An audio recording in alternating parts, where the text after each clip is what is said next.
देखिए दोस्तों, कल हम जो चर्चा कर रहे थे वो कर रहे थे छंद से संबंधित। क्योंकि छंद में हमने छंद की परिभाषा, साथ ही छंद के जो 7 अंग होते हैं उसकी चर्चा की थी। आज हम जो चर्चा करने वाले हैं वो चर्चा करने वाले हैं छंद के प्रकार की। छंद के जो प्रमुख प्रकार हैं वो है 3। ठीक है, उससे पहले मैं एक बार पुनः आपको मात्रा गिनना काउंट करवा देता हूं, जिससे कि आपका रिवीजन हो जाए और साथ ही आपको थोड़ा सा ध्यान रहे। जैसे एक शब्द है धृतराष्ट्र। धृतराष्ट्र की क्या मात्राएं होंगी? 1 1 2 1। ठीक है, क्योंकि धामे ऋषि की मात्रा है। कृष्ण क्या होगी मात्रा? 2 1। द्रौपदी 2 1 2। अक्षौहिणी याद रखें। दूसरा नियम क्या था, याद आ रहा है? यदि किसी शब्द में एक वर्ण के बाद संयुक्त व्यंजन वर्ण आ जाए तो संयुक्त व्यंजन वर्ण आगे वाले वर्णों को लघु होने पर क्या कर देगा? दीर्घ कर देगा। तो इस प्रकार से अक्षौहिणी की मात्रा कितनी हो गई? गुरु गुरु लघु गुरु, यानी कि 7 मात्रा। सन्यासी अनुस्वार पहले से लगा हुआ है 2 2 2। पृथ्वी 2 2 1। ठीक है दोस्तों, तो इस प्रकार से ये मात्राओं की हमने चर्चा की। अब बात करते हैं छंद के।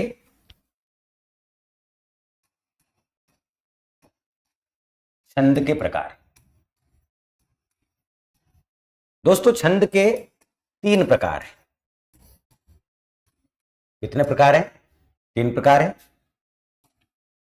मात्रिक छंद। इस मात्रिक छंद को आप जातीय छंद भी कह सकते हैं। मात्रिक छंद को क्या कह सकते हैं? जातीय छंद भी कह सकते हैं। दूसरा है वर्णिक छंद। वर्णिक छंद, वर्णिक छंद को हम वृत्त छंद भी कहते हैं। और तीसरा है मुक्त छंद।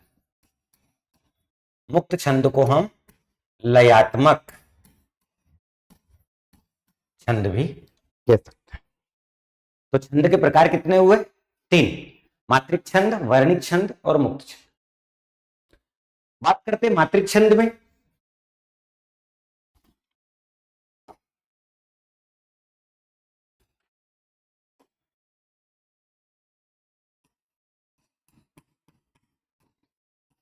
मात्रिक छंद जहां काव्य या कविता में, जहां काव्य या कविता में मात्राओं की गणना की जाती,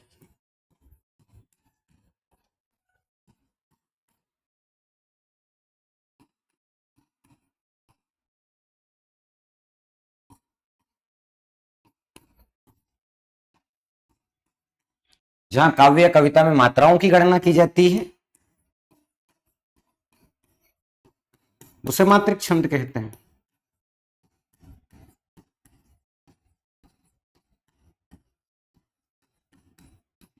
ठीक है, यानी कि जहां महत्ता किसकी हो? मात्राओं की जहां महत्ता हो, जहां मात्राओं को महत्व दिया जाए। तो जहां काव्य या कविता में मात्राओं की गणना की जाती है उसे मात्रिक छंद कहते हैं। और दोस्तों, ये जो मात्रिक छंद है,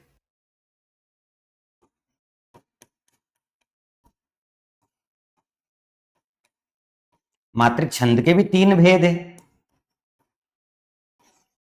मात्रिक छंद के कितने भेद? 3 भेद। एक है सममात्रिक छंद। सममात्रिक छंद में क्या है? सभी चरणों में समान मात्राएं होती है। सममात्रिक छंद में क्या है? जितने भी चरण होंगे, ठीक है, जितने भी चरण होंगे उनमें सभी में समान मात्राएं होती है। तो सममात्रिक छंद के प्रत्येक चरण में समान मात्राएं होती है, इसलिए उसका नाम ही सममात्रिक है। दूसरा है अर्ध सममात्रिक छंद। अर्ध सममात्रिक में क्या होता है दोस्तों कि पहला चरण और तीसरे चरण में समान मात्राएं होती है। पहले और तीसरे में समान होती है और दूसरे और चौथे चरण में समान मात्राएं होती है। ठीक है, तो अर्ध सम्मात्रिक में पहले तीसरे दूसरे चौथे में समान मात्राएं होती है, इसलिए इसे अर्ध सम्मात्रिक कहते हैं। और एक होता है विषम मात्रिक छंद। ये जो विषम मात्रिक छंद होता है दोस्तों, ये सम और अर्ध सम से मिलता है, सम और अर्ध सम मात्रिक से मिलकर बनता है। यानी कि ये जो है सम्मात्रिक और अर्ध सम्मात्रिक दो छंदों का मेल होता है विषम मात्रिक छंद। इसमें हम आगे जाके पढ़ेंगे छप्पे छंद और कुंडलिया छंद। ठीक है, तो इस प्रकार से छंद के प्रकार पूछे जाए आपसे तो क्या बताओगे? छंद के 3 प्रकार होते हैं, मात्रिक, वर्णिक और मुक्त। आपसे मात्रिक छंद के प्रकार पूछे जाए तो मात्रिक छंद के भी 3 प्रकार होते हैं, सम, अर्ध सम और विषम। ठीक है, चलिए आगे बढ़ते हैं, देखते हैं कुछ उदाहरणों को। सबसे पहले बात करते हैं दोस्तों चौपाई।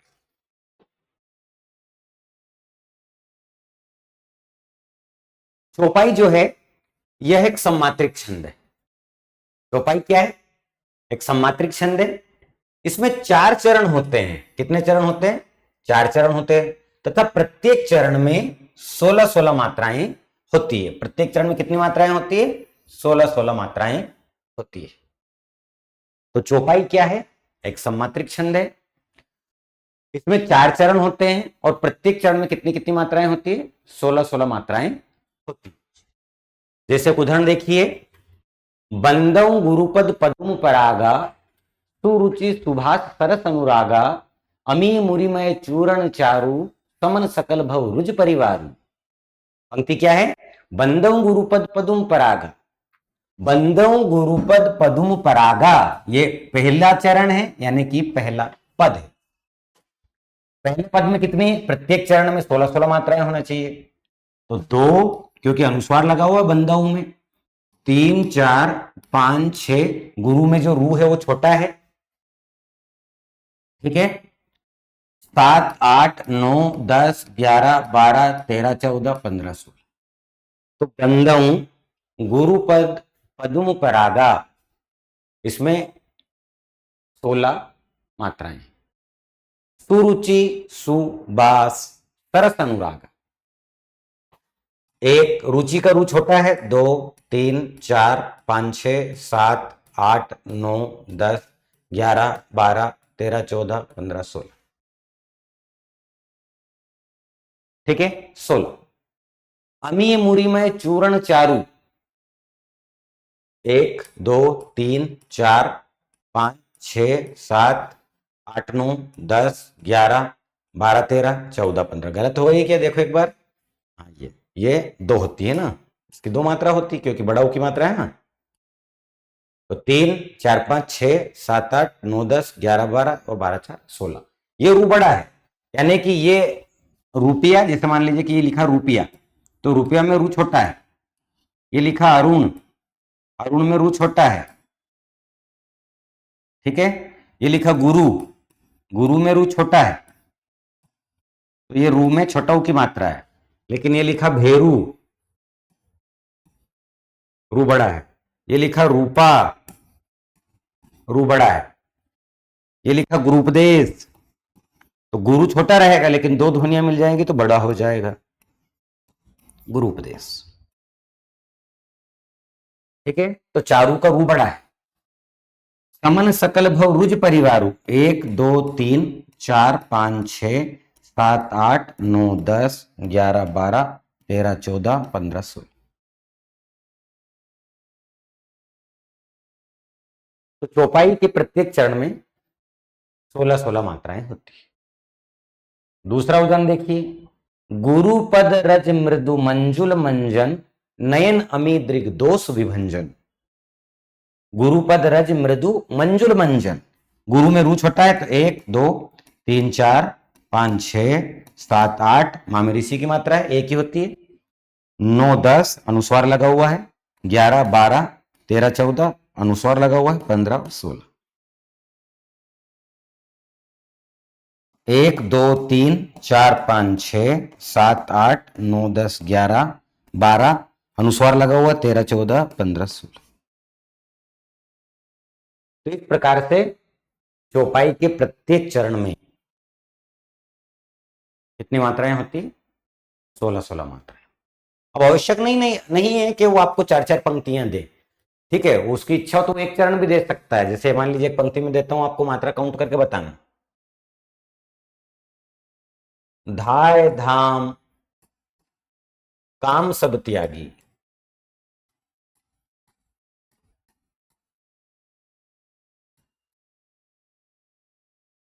ठीक है। धाय धाम काम सब त्यागी, ये एक ही पद दिया, डबल इन्वर्टेड कामा लगा देगा। प्रस्तुत पंक्ति में कौन सा छंद है, मात्रा काउंट करना आपको याद होना चाहिए। तो 2 और 2 4, 2 6, 7 8 9 10 11 12 और 4 16, यानी कि 16 मात्राओं की चौपाई है।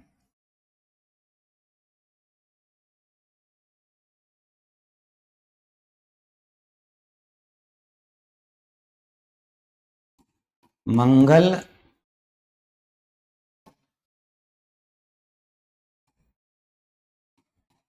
मंगल भवन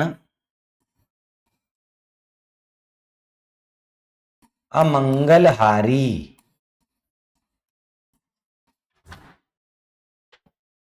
मंगल भवन अमंगलहारी द्रहु सुदशरथ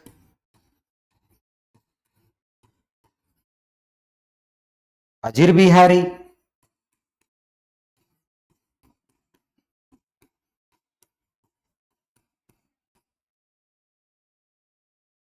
मंगल भवन अमंगलहारी द्रहु सुदशरथ अजीर बिहारी, मात्रा काउंट करो इसकी।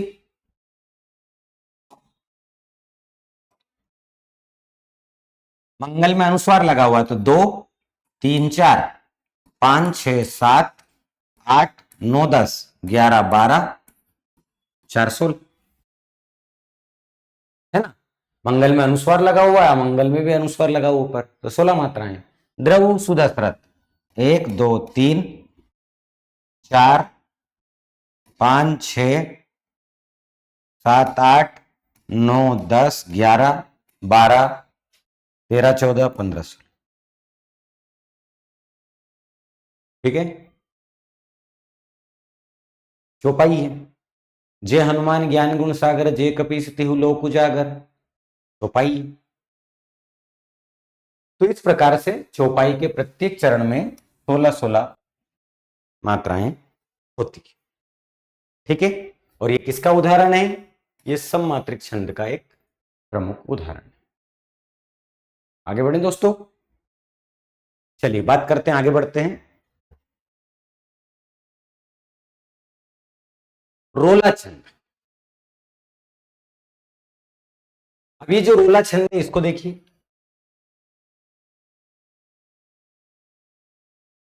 रोला छंद जो है यह एक सम्मात्रिक छंद है। रोला छंद भी क्या है? एक सम्मात्रिक छंद है। इसमें 4 चरण होते हैं, 11 13 पर विराम होता है। यानी कि रोला एक सम्मात्रिक छंद है, इसमें 4 चरण होते हैं। पहले और तीसरे चरण में 11-11 मात्राएं, दूसरे और चौथे चरण में 13-13 मात्राएं होती है। तो कुल मात्राएं कितनी हो गई? 24 मात्राएं होती है।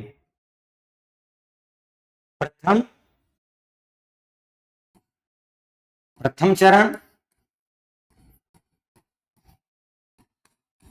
और तृतीय चरण, यानी कि इसको बोलेंगे हम विषम। तो विषम पहले और तीसरे में कितनी कितनी मात्राएं? 11-11 मात्राएं। व या कहें कि एवं दूसरे चरण व चौथे चरण, यानी चतुर्थ चरण। तो दूसरा और चौथे को हम क्या बोलेंगे? सम बोलेंगे, ठीक है। इसमें 13-13 मात्रा है। तो पहले और तीसरे चरण में 11-11 मात्राएं, दूसरे और चौथे चरण में 13-13 मात्राएं होती। फिर देखिए आता में ता, जाता में ता, विस्मय में या, निर्भय में या। इसके अंत में तुकबंदी होती है। रोला के अंत में क्या होती है? रोला छंद के, रोला छंद के अंत में तुकबंदी होती है।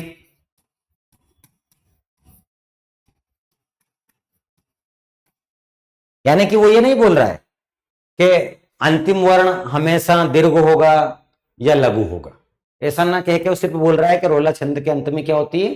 तुकबंदी होती है। ठीक, तो एक बार पुनः ध्यान दीजिए। रोला एक सम्मात्रिक छंद है। इसके प्रत्येक चरण में 24-24 मात्राएं होती है, 11-13 पर विराम होता है, और रोला छंद के अंत में तुकबंदी देखने को आपको मिलेगी। तुकबंदी में यह नहीं कहा कि अंतिम वर्ण दीर्घ होगा या लघु होगा, तुकबंदी होगी। ठीक है, देखें। जो जग हित पर प्राण निछावर है कर पाता, जिसका तन है किसी लोक हित में लग जाता। जो जग हित पर प्राण निछावर है कर पाता, तो जो 2, 3, 4, 5, 6, 7, 8, 9, 10, 11 पहला चरण है। अब दूसरे चरण में 13 होगी। 1, 2, 3, 4, 5, 6, 7, 8, 9, 10, 11, 12। तो पहले चरण में 11 मात्राएं, दूसरे चरण में 13 मात्राएं, 11, 13, 24। जिसका तन है किसी लोकहित में लग जाता। 1, 2, 3, 4, 5, 6, 7, 8, 9, 10, 11। ठीक है, तीसरा चरण हो गया 11, लोकहित में लग जाता। 2 और 1 3, 4, 5, 6, 7, 8, 9, 10, 11, 12। तो इस प्रकार से पहले और तीसरे चरण में 11-11 मात्राएं, दूसरे और चौथे चरण में 13-13 मात्राएं होती है, कुल 24 मात्राएं होती है। ठीक है, और चरण कितने इसमें भी? 4। ये 1, ये 2, ये 3, ये 4। पर सहसा यह रूप देख होता है विस्मय, आर्य लोग क्या एक समय थे ऐसे निर्भय। पर सहसा यह रूप देख होता है विस्मय, आर्य लोग क्या एक समय थे ऐसे निर्भय। 1, 2, 3, 4, 5, 6, 7, 8, 9, 10, 11। रू बड़ा है। 2 और 1 3, 4, 5, 6, 7, 8, 9, 10, 11, 12, 13। याद आ रहा है? दूसरा नियम क्या लिखा था हमने मात्रा गणना में? यदि किसी शब्द में एक वर्ण के बाद आधा वर्ण आता है, तो आधा वर्ण आगे वाले वर्ण को लघु होने पर दीर्घ कर देगा। छोटा वर्ण है, स्वर रहित वर्ण है, आगे वाले को दीर्घ कर देगा। तो विस्मय की मात्रा कितनी हो गई? 4। 2, 3, 4, 5, 6, 7, 8, 9, 10 और 11, वही 11 मात्रा। समय थे ऐसे निर्भय। 1, 2, 3, 4, 5, 6, 7, 8, 9, 10, 11, 12, 13। निर्भय में जो राखी रेप है वो आगे वाले को क्या कर देगी? दीर्घ कर देगी। ठीक है, तो इस प्रकार से दोस्तों ये हुआ हमारा रोला छंद।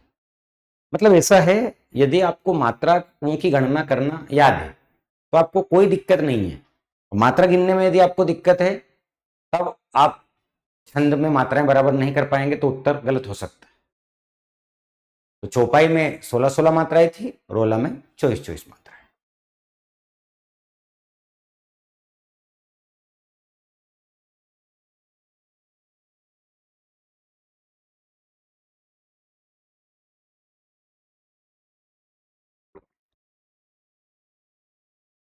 बढ़े आगे।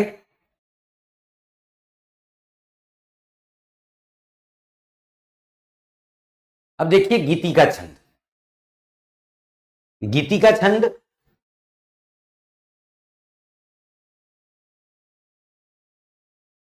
गीति का छंद भी आपका यह एक सम्मात्रिक छंद है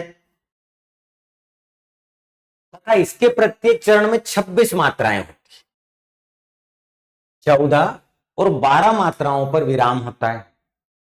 कितने? 14 और 12 मात्राओं पर विराम होता है।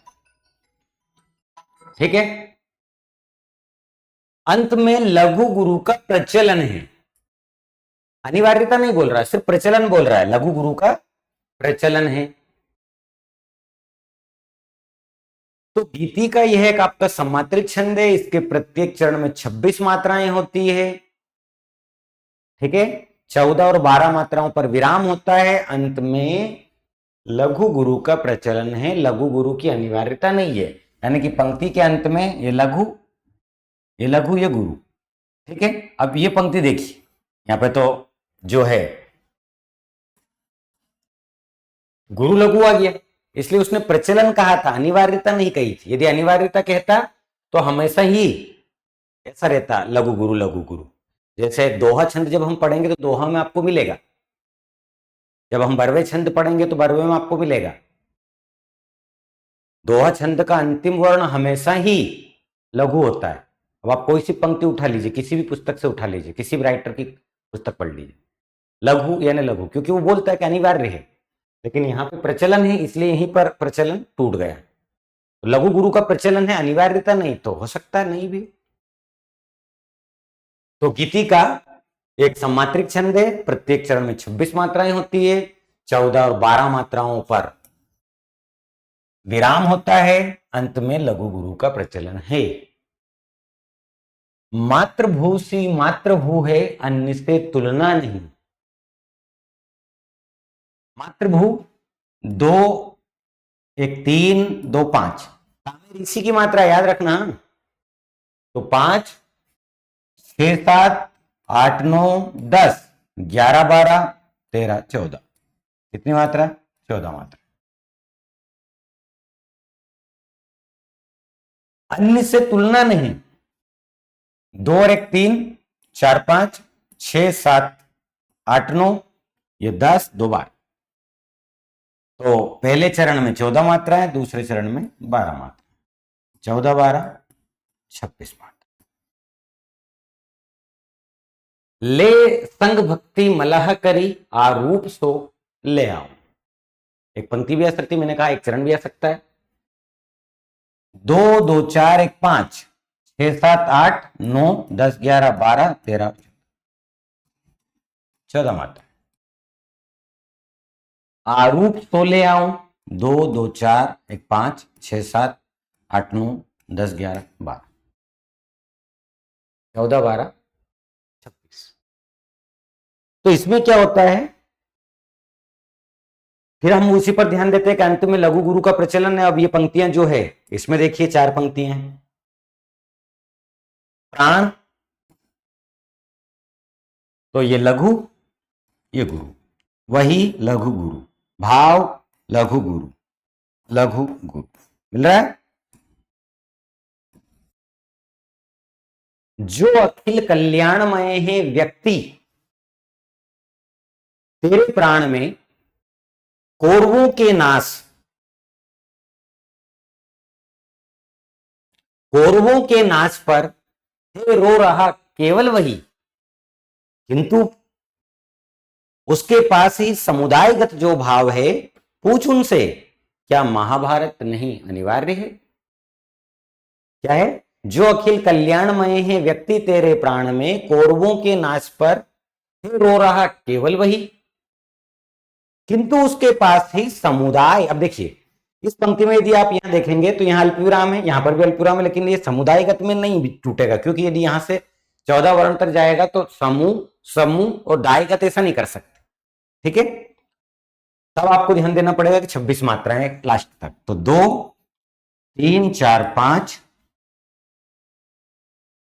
5 हो गई, 6 7 8 9 10 11 12 13 14, पहले चरण में 14, इसमें 12 आएगी तो आधा वार से कोई मतलब नहीं, 2 क्योंकि आधा का आगे वाले को दीर्घ कर देगा, 3 4 5 6 7 8 9 10 2 बार।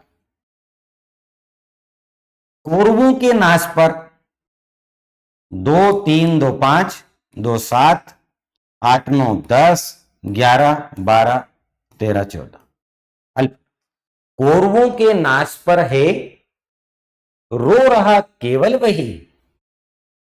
2 3 4 5 6 7 8 9 10 2 बार। अब चूंकि यहां दो जगह तो अल्प विराम है कि जो अखिल कल्याणमय है कौरवों के नाश पर है, अल्प विराम था, लेकिन यहां पर अल्प विराम नहीं है क्योंकि अल्प विराम में कैसे समूह और दायगत को हम तोड़ नहीं सकते, एक मूल शब्द है। किंतु में 2 1 3 4 5 6 7 8 9 10 2 12 13 और 14। अब समूह और दायगत टूटेगा नहीं तो आप डायरेक्ट कर लीजिए। 14 के बाद 15 16 17 18 19 20 21 22 23 24 25 और 26। 2 और 1 3 4 5 6 7 8 9 10 11 12 13 14 15 16 17 18 19 20 21 22 23 24 2 26। तो इस प्रकार से दोस्तों ये हुआ आपका गीति का छंद। ठीक, तो गीति का छंद के प्रत्येक चरण में कितनी 26 26 मात्राएं।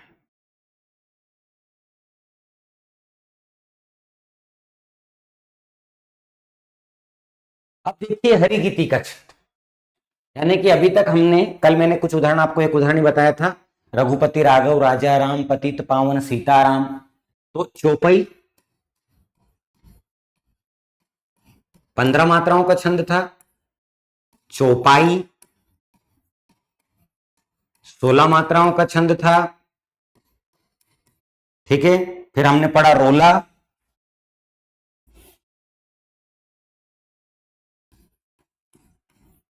चौबीस मात्राओं का छंद है।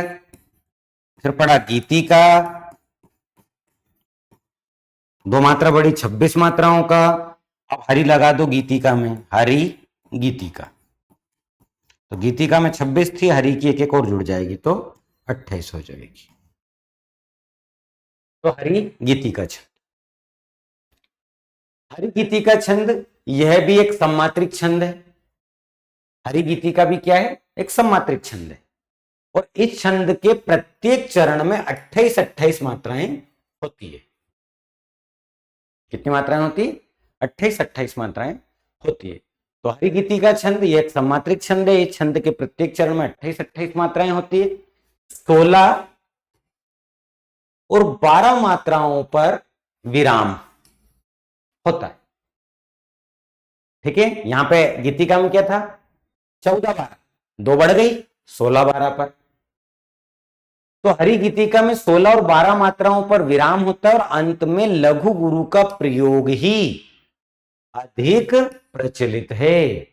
अब अधिक प्रचलित बोल रहा है, फिर भी ये नहीं कह रहा है कि अनिवार्यता है। ठीक है,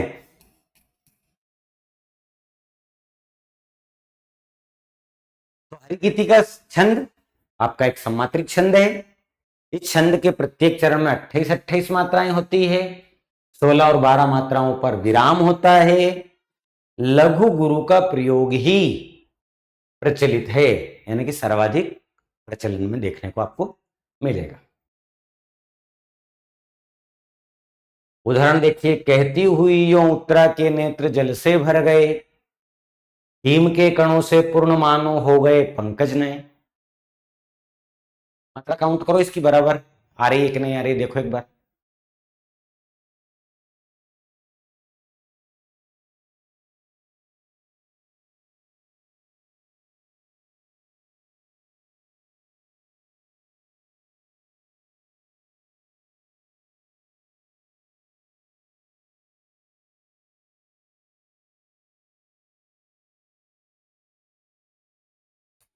कहती हुई यो उत्तरा के नेत्र जल से भर गए, हिम के कणों से पूर्ण मानो हो गए पंकज नए। आ रही है, देखो एक बार। 1 2 3 4 5 6 7 8 9 10 11 12 13 14 15 16। ये उत्तरा का जो आदत है आगे वाले को दीर्घ कर देगा। हो गई 16 मात्रा। फिर नेत्र 2 और 1 3 4 5 6 7 8 9 10 12 16 12 28 1 2 3 4 5 6 7 8 9 10 11 12 4 2 3 2 4 5 6 7 8 9 10 2 12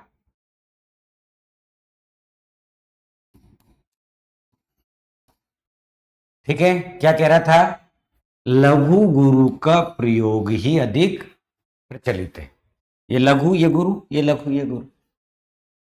ठीक है। तो इस प्रकार से ये 4 छंद हमने सम में करे। चौपाई में 15 मात्रा थी, इसलिए चौपाई अधिक प्रचलन में है, चौपाई कम। तो सममात्रिक छंदों में प्रमुख छंद हमने 4 करे हैं: चौपाई, रोला, गीतिका और हरिगीति। ठीक। अब हम बात करते हैं अर्ध सममात्रिक छंद की।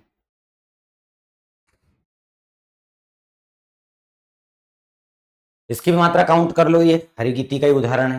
हरिगीति का तो हरिगीति का छंद का ही उदाहरण है। अन्याय सहकर बैठ रहना यह महादुष्कर्म है, न्यायार्थ अपने बंधु को भी दंड देना धर्म है।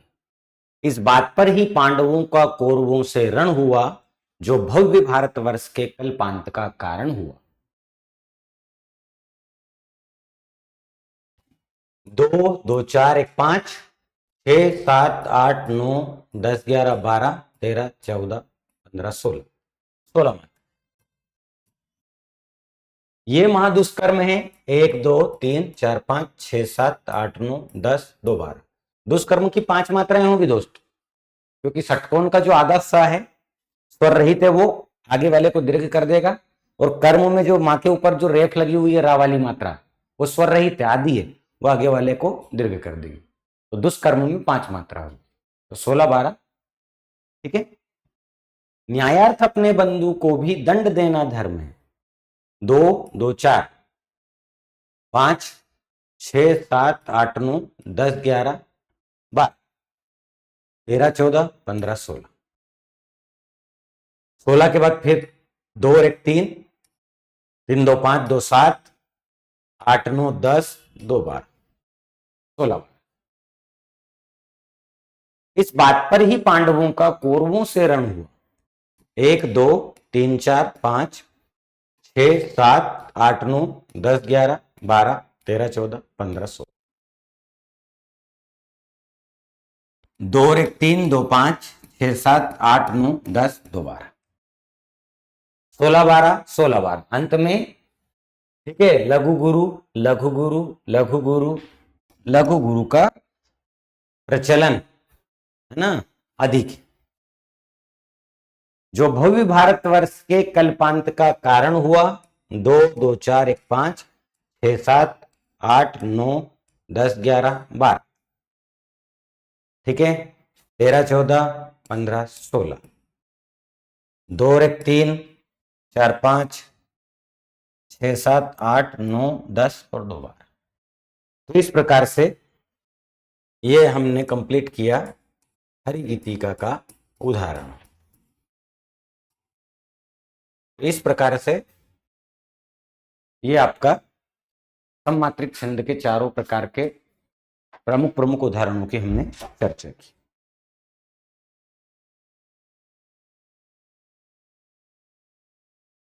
बढ़े आगे।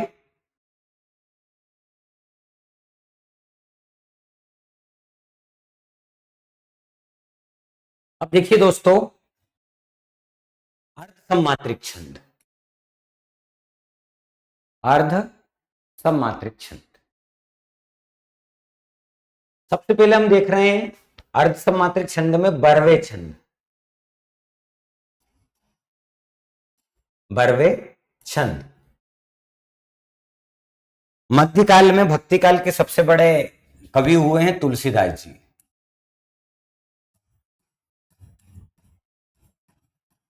तुलसीदास जी की प्रसिद्ध पुस्तक है बरवे रामायण।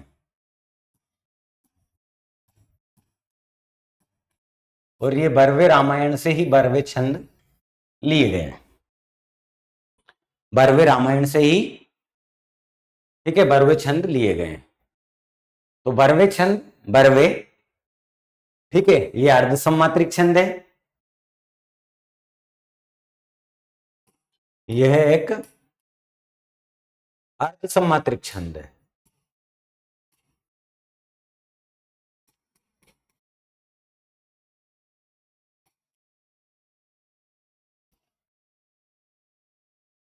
इसके प्रथम और तृतीय यानी कि विषम चरणों में, इसके पहले और तीसरे चरणों में यानी कि विषम चरणों में 12 मात्राएं होती है,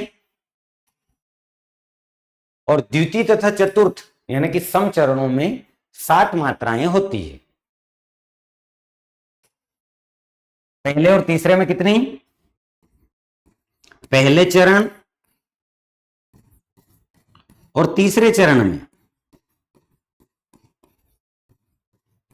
पहले तीसरे चरण में 12-12 मात्राएं, दूसरे, ठीक है, चरण और चौथे चरण में 7-7 मात्राएं होती है। तो 12-7-19 यानी कि ये 19 मात्राओं का एक अर्ध सम्मात्रिक छंद है। 12-7 पर यह विराम है। तो इसके प्रथम और तृतीय चरणों में 12-12 मात्राएं, द्वितीय और चतुर्थ चरणों में 7-7 मात्राएं होती है।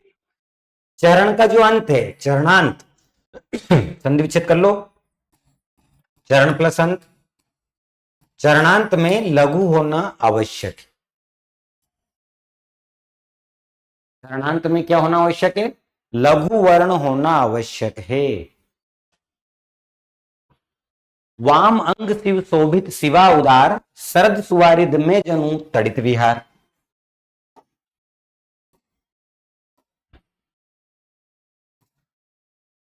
वाम अंग शिव शोभित शिवा उदार, शरद सुवारिद में जनु तड़ित विहार। फॉन्ट की दिक्कत आती है, सा जो है वो सा में बदल जाता है। तो वाम अंग शिव शोभित शिवा उदार, शरद सुवारिद में जनु तड़ित विहार 12-7 मात्राओं का होगा। कैसे? देखिए, वाम 3 मात्रा, 3 दून 6, 7 और 8, 9, 10, 11 और 12 मात्रा। तो 12-7 और 12-7 पर विराम है, तो 12 के बाद विराम। फिर शिवा उदार 1, 2, 3, 4, 5, 6, 7। अंतिम वर्ण हमेशा लघु होना आवश्यक है। ये लघु। शरद सुवारिद में जनु तड़ित विहार 1, 2, 3, 4, 5, 6, 7, 8, 9, 10, 11, 12। 1, 2, 3, 4, 5, 6, 7, 12-7 पर विराम। तो इस प्रकार से बरवे आपका प्रसिद्ध एक अर्ध सम्मात्रिक छंद है। ये 19-19 मात्राओं का छंद होता है। पहले और तीसरे चरण में 12-12 मात्राएं, दूसरे और चौथे चरण में 7-7 मात्राएं, ठीक है, 19 मात्राओं का छंद है। और ये बरवे रामायण किसकी का प्रसिद्ध पुस्तक है? ये प्रसिद्ध पुस्तक है बाबा तुलसी की, तुलसी बाबा की। ठीक, आगे बढ़े। इस प्रकार से ये देखा हमने अर्ध सम्मात्रिक में पहला छंद बरवे कंप्लीट। दूसरा देखिए, दोहा छंद। दोहा, दोहा यह भी आपका एक अर्ध सम्मात्रिक छंद है।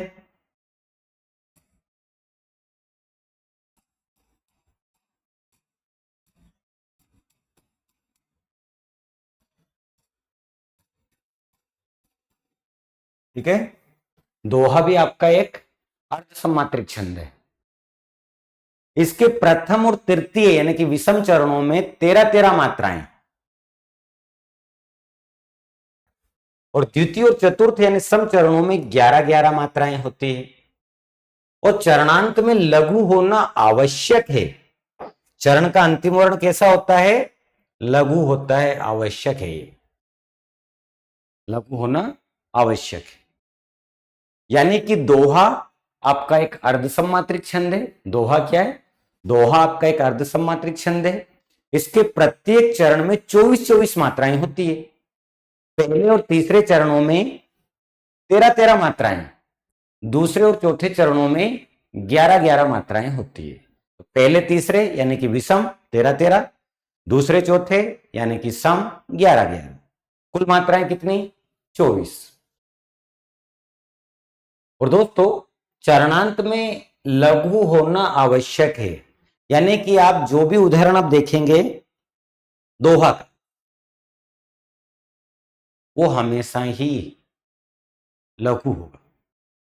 साथ ही एक बात और ध्यान देना, दोहा जो है ना, इसके पद तो 4 होते हैं, पर इसको 2 पंक्तियों में लिखने की परंपरा है। तो ये एक पद और ये 2 पद, ये दोनों पद मिल जाएंगे तो इसको बोलेंगे दल। क्या बोलेंगे? 2 पदों को बोलते हैं दल, यानी कि एक दल और 2 दल। और ऐसे कहेंगे पद 1, 2, 3 और 4, तो पद 4 है, चरण 4 है, लेकिन इस पूरी एक पंक्ति को यदि हम कहें तो वो कहलाता है दल। तो 24 मात्राएं देखते हैं कैसे। ए ही पूछई प्रेम बास, पुलक गात जलु नैन। ए ही पूछई प्रेम बास, पुलक गात जलु नैन। कृपा सिंधु फेरई, तिन कवि विनित मृदु बैन। ए ही 3 मात्रा, 4, 5, 6, 7, 8, 9, 10, 11, 12, 13, ये 13 मात्राएं। ये पहला चरण। तो पहले और तीसरे में समान 13-13, 1, 2, 3, 4, 5, 6, 7, 8, 9, 10, 11, 12, 13। ये अनुनासिक के बदले हमने बिंदु का प्रयोग करा, इसलिए 2 नहीं, 1 ही होगा। हाँ, जबकि यहां सिंधु में आधा ना आता है, सिंधु, तो आधा ना आगे वाले को दीर्घ कर देगा। तो पहले और तीसरे चरण में 13-13 मात्राएं हो गई। अब दूसरे और चौथे में 11-11 होगी।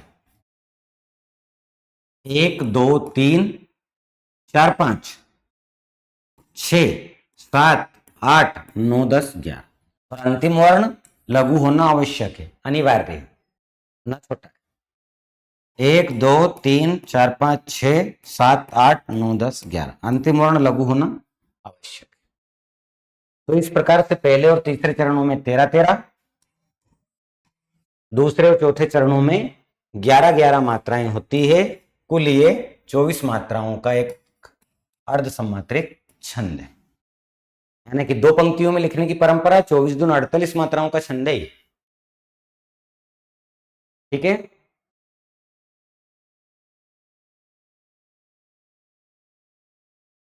एक और उदाहरण देख लीजिए। रही मन पानी राखिए, बिन पानी सब सून। पानी गए न उबरे मोती, मानस चून। रही मन पानी राखिए, बिन पानी सब सून, और पानी गए न उबरे मोती, मानस चून। कितनी मात्राएं होंगी? 1, 2, 3, 4, 5, 6, 7, 8, 9, 10, 11, 12, 13, ये 13 मात्रा। 1, 2, 3, 4, 5, 6, 7, 8, 9, 10, 11, ये 11 मात्रा। तो पहले और तीसरे में,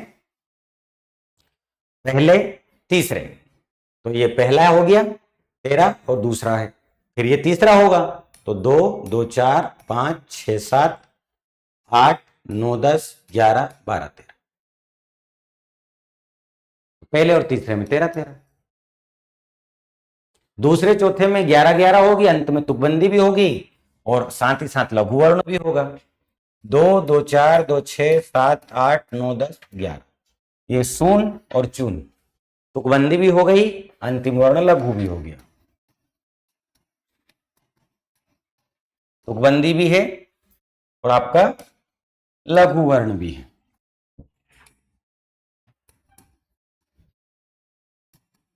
अंतिम वर्ण लघु, ये तो अभी हम देख ही चुके थे। एक और उदाहरण बता देता हूं, देखो।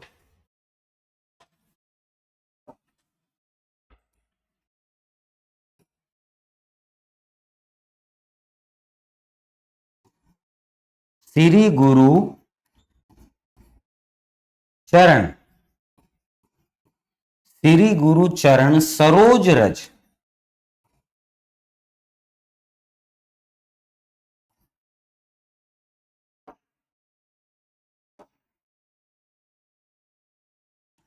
श्री गुरु चरण सरोज रज, निज मन मुकुर सुधार।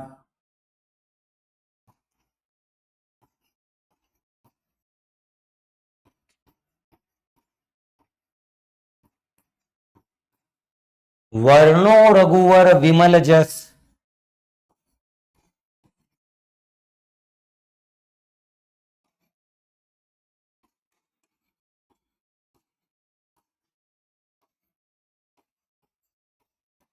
जो दायक फल चार।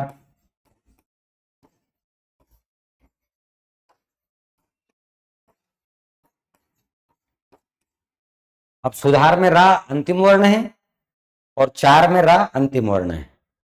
ठीक है, ये आपका दोहा का उदाहरण है, ये दोहा है।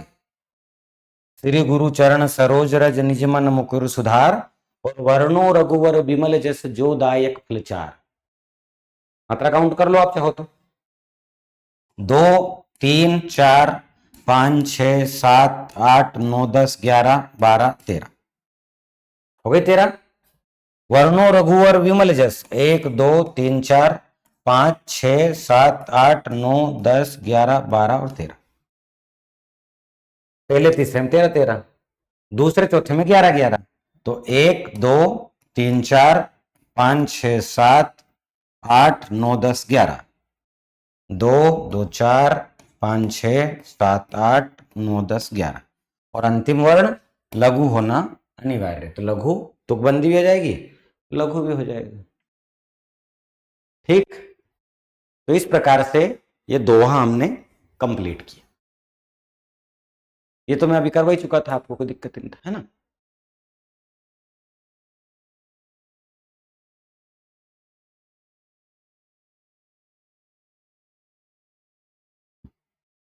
अब देखिए सोरठा छंद। दोस्तों ये जो सोरठा छंद है,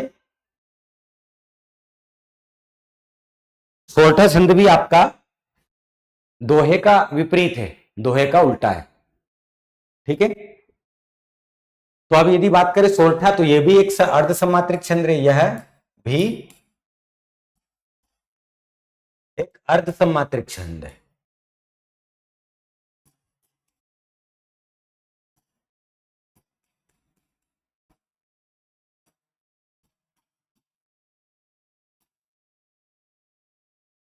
यह दोहे का विपरीत होता है, उल्टा होता है।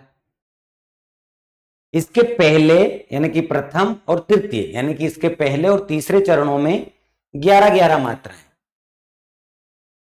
तथा द्वितीय और चतुर्थ चरणों में 13 13 मात्राएं होती है। ठीक है, 11 13। तो यह दोहे का उल्टा होता है, विपरीत होता है। इसके पहले और तीसरे चरणों में 11 11 मात्राएं, दूसरे और चौथे चरणों में 13 13 मात्राएं होती है। इसमें एक भी और बात ध्यान रखना, आपको यह रखना है, ये जो सोरठा छंद है, सोरठा छंद के मध्य में तुकबंदी आती। देखो, राम स्वरूप तुम्हार, अविगत अकत अपार। अंत में तुकबंदी आ भी सकती है, नहीं भी आ सकती है। ठीक है, तो राम स्वरूप तुम्हार, वचन अगोचर बुद्धि पर, अविगत अकथ अपार, नेति नेति नित निगम कह। इसको यहां लिख देता हूं। ठीक है, तो पहले और तीसरे चरणों में क्या 11 11, तो 2 और 1 3 4 5 6 7 8 9 10 11 हो गई 11 मात्रा। फिर वचन अगोचर बुद्धि पर 1 2 3 4 5 6 7 8 9 10 11 12 अविगत, अकथ, अपार। 1 2 3 4 5 6 7 8 9 10 11। नेति, नेति, नित, निगम, कह। 3 6 7 8 9 10 11 12 और 13। तो इस प्रकार से सोरठा छंद, यह आपका प्रसिद्ध अर्धसम्मात्रिक छंद है। ये दोहे का विपरीत छंद होता है। इसके पहले और तीसरे चरणों में 11-11 मात्राएं, दूसरे और चौथे चरणों में 13-13 मात्राएं होती है। इसमें आपको जो ध्यान रखना है, ये सोरठा छंद के मध्य में तुकबंदी होती है। ठीक है दोस्तों, चाहे तो आप ये भी ध्यान रख सकते हो कि जैसे ये है आपका सम्मात्रिक छंद, और सम्मात्रिक में हमने लिया था रोला। ठीक है, तो रोला में भी 11-11 13-13 है ना। रोला छंद में क्या थी, पहले और तीसरे चरणों में 11-11 मात्राएं, दूसरे और चौथे चरणों में 13-13 मात्राएं। ठीक है, इसके अंत में यानी कि रोला के अंत में, रोला छंद के अंत में तुकबंदी थी।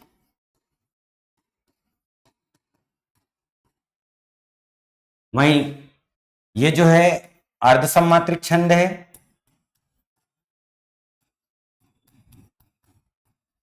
कौन सा, सोरठा।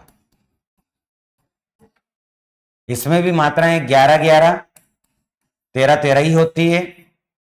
ठीक है, लेकिन इसके जैसे अंत में तुकबंदी है, वैसे ही इसके मध्य में तुकबंदी है।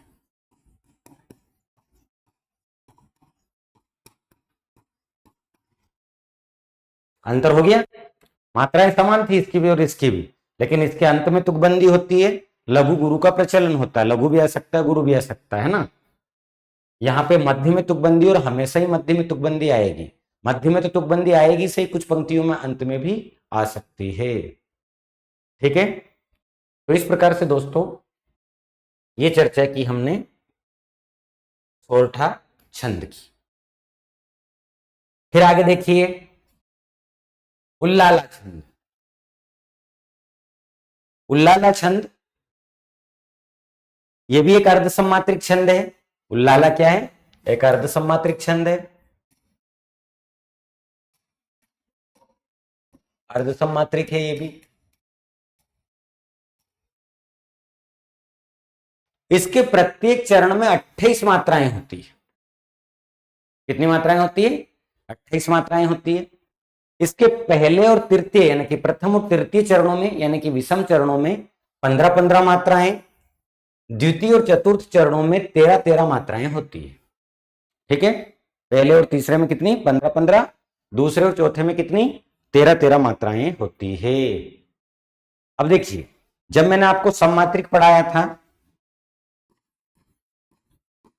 और सम्मात्रिक में मैंने आपको पढ़ाया हरिगीति का, तो हरिगीति का में भी 28 मात्राएं तो थी, लेकिन वहां पर 16 और 12 मात्राओं पर विराम था।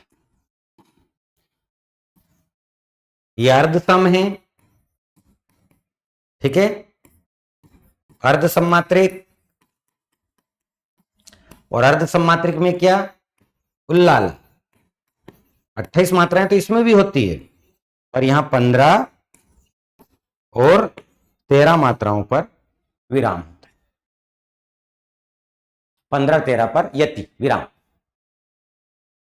तो उल्लाला, इसके प्रत्येक चरण में 28 मात्राएं होती है। पहले और तीसरे चरणों में 15-15 मात्राएं, दूसरे और चौथे चरणों में 13-13 मात्राएं होती है।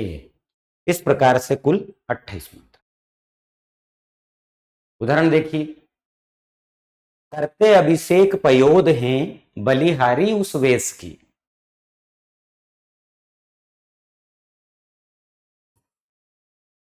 हे मातृभूमि तू सत्य ही सगुण मूर्ति सर्वेश की। करते अभिषेक पयोद हैं बलिहारी उस वेश की। हे मातृभूमि तू सत्य ही सगुण मूर्ति सर्वेश की। ठीक है, 28 मात्राएं रहेगी, 15-13 पर विराम होगा। देखो कैसे, 1 2 3 4 5 6 7 8 9 10 11 12 13 2 15, 1 2 3 4 5 6 7 8 9 10 11 12 13, 15 13 पर विराम।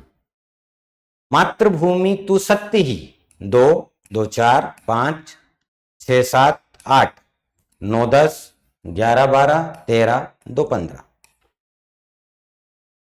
पीछे 13 आएगी 1 2 3 4 5 6 7 8 9 10 11 12 13, सर्वेश की 5 मात्राएं होंगी। हाँ, तो करते अभिषेक पयोध है बलिहारी उस वेश की, है मातृभूमि तू सत्य ही सगुण मूर्ति सर्वेश की पंक्ति में 15 13 पर विराम होकर कुल 28 मात्राएं हैं। ठीक है, 28 दूना 56, 56 मात्राएं बनेगी। ठीक है दोस्तों, आज के लिए इतना। चलिए, तो कल हम इसी टाइम पर शुरुआत करेंगे विषम मात्रिक छंद, और कल हम पढ़ने वाले हैं विषम मात्रिक छंद। विषम मात्रिक छंद पढ़ेंगे, फिर विषम मात्रिक छंद के बाद हम वर्णिक छंद पढ़ लेंगे, और वर्णिक छंद में भी हम प्रमुख प्रमुख छंदों की ही बात करेंगे, जिससे कि आप मध्य प्रदेश सब इंस्पेक्टर के पेपर में जो कविता का खंड है, जो पद्यांश आएगा, उसमें यदि छंद पूछता है तो मात्राओं को आप गणना करना सीख गए हैं, उससे आपका प्रश्न गलत नहीं होगा। ठीक है, चलिए कल मुलाकात करते हैं इसी समय पर। अपना ख्याल रखिएगा। जय हिंद, जय भारत, धन्यवाद।